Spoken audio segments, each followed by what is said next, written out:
नहीं। बलिया नगर का भी जिक्र करना होगा। नारद राय बहुत तगड़ी फाइट में थे, लेकिन दयाशंकर सिंह ने उनको हरा दिया। वोटों का मार्जिन रहा 26,000 वोटों का। बाहरी वाला कार्ड नहीं चला जो दयाशंकर के ऊपर आरोप लगा रहे थे। बैरिया सीट पर सुरेंद्र सिंह जो वीआईपी हो गए थे जब पार्टी की ओर से टिकट नहीं मिला, लेकिन यहाँ 42,000 42,500 से ज्यादा वोटों से हार का मुंह देखना पड़ा है। इसके अलावा बात अखिलेश प्रताप सिंह की करनी होगी। कांग्रेस के दिग्गज नेता, लेकिन अपनी सीट रुद्रपुर सीट को नहीं बचा पाए। 47,000 वोटों से उन्हें भी हार का सामना करना पड़ा। नौतनवा सीट इसका जिक्र कर रहे हैं। अमन मणि त्रिपाठी अमरबड़ी के बेटे बसपा की ओर से ताल ठोक रहे थे। इससे पहले निर्दलीय जीते थे, लेकिन अब 44,000 से ज्यादा वोटों से हारे हैं।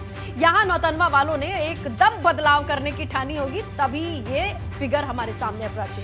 बिल्कुल, लगातार हमारे तमाम सहयोगी हमारे साथ बने हुए हैं ग्राउंड से। आइए एक बार फिर से उनका रुख कर लेते हैं। और नीतीश, आपके पास हम आना चाहेंगे क्योंकि लगातार आप पूरे पूर्वांचल की राजनीति को देख रहे हैं। यहाँ पर कौन सा फैक्टर आपको समझ में आता है? क्या आखिरी वक्त पर पीएम का आना आसपास के तमाम जिलों में वो जादू कर गया जिसका जिक्र किया जाता है लगातार?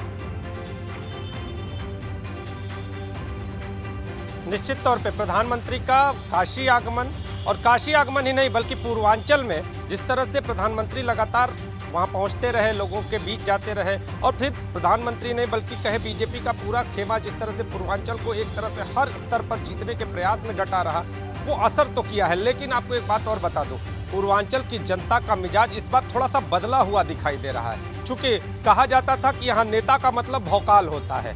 जो नेता है वो गाड़ियों से घूमता है, काफिले लेके चलता है, लोग नमस्कार करते हैं और नेताजी को वोट मिल जाते हैं। कुछ दिनों तक तो ये मिजाज चलता रहा, लेकिन फिर जब एक बार स्थिति ऐसी आई कि जब नेताजी जनता के साथ कहीं ना कहीं वायदे करके और फिर वोट पाने की जुगत में दिखाई दिए। लेकिन इस बार जो जनता के बीच जाएगा और जो जनता के बीच में होगा, अपने किए हुए वायदों को पूरा करेगा, अपने वायदों पर खरा उतरेगा, वही असली नेता कहाएगा। और ज़्यादातर सीटों पर यही देखने को मिला है कि जो नेता जनता के बीच रहा है और जो नेता उन पार्टियों से ज़्यादा संबंध रखा है जिसने वायदे किए हैं और वायदे करके उसको पूरा किया है, जमीन पर उतारा है, उसे जीत भी हासिल हुई है। जो नेता सिर्फ वायदे पूरे किए और जनता के बीच में नहीं रहे, उनको भी हार का मुंह देखना पड़ा। जो नेता भौकाल वाले नेता थे, उनका भी हश्र वही हुआ, उनको भी हार का मुंह देखना पड़ा है। तो ऐसी स्थिति में बड़े बड़े लड़ाके हारे हैं, बड़े बड़े दावेदार इस बार पस्त हुए हैं। अब आने वाले पे वोट नहीं किया है, पूर्वांचल ने